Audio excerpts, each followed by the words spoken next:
I love that term. You could call you auto daredevils. They call you hell drivers because you're racing like hell out there on the track. And the Chitwoods are notorious for their famous name of the Legion of Danger Angels. Then that's always a nice title to have. When people pay good money to go to Indianapolis Speedway or the Daytona, they're paying to see the person crash against the wall. They're paying for that helicopter to come down and fly that person out of there with external injuries or whatever. That's what they want to see. So when they come and see us, and our advertisements, when we bally the show, we tell them it's thrill night in front of the grandstand that we're going to do Hollywood stunts. They expect us to walk away lame. They expect something tragic to happen out there. A man where I grew up in Hamburg, New York, Jay Milligan and his JM Productions had the American Thrill Show. And I latched on and got a job with him, actually working his demolition derby division. They were very gracious. I would say, can I have a ride in the car? And I would ride with them when they were doing all these precision maneuvers. And I would learn and watch the footwork and the handwork.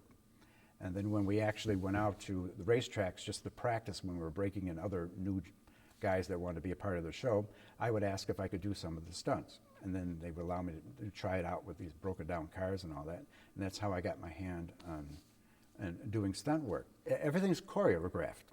And as long as you know what you're doing, and you know that the person ahead of you, say in 4-car bumper to bumper driving, if you know the guy ahead of you is not going to put on his brakes, and you know the guy behind you is not going to put on his brakes, and you know, as long as you keep up, the same pace, you're going to just do what you have to do over the ramps.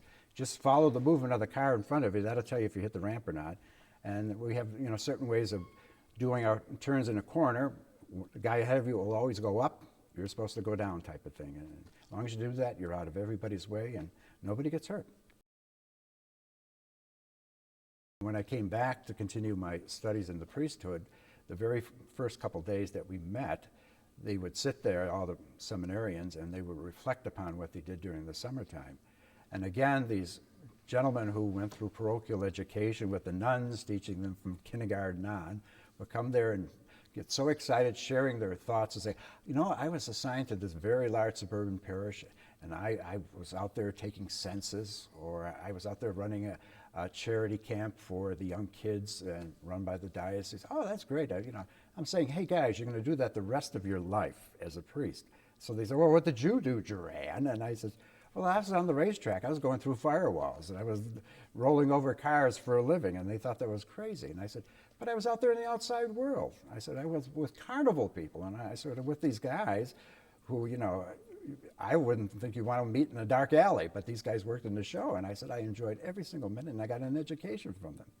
We used to sit at the track before the show, because we would be dressed a half hour beforehand, and the game that we played is that we would watch and see, we would pick out certain girls in the audience, and then while we're having our cigarettes and whatever, getting ready for the show, just sitting there, and the wager was which one would actually come up to one of us. When the firewall, to explain what it is, the human battering ram, is that they take a junk car that we're going to roll over later on in the show, and the windshield is missing. So what happens is that I get onto the hood of the car and I go spread eagle on the hood of the car. And the driver drives me headfirst right at the very tip of the car, headfirst through a wall of some boards that are placed, and then they're set on fire. The idea is the car takes some of the boards, but your head definitely does take one board out, at least.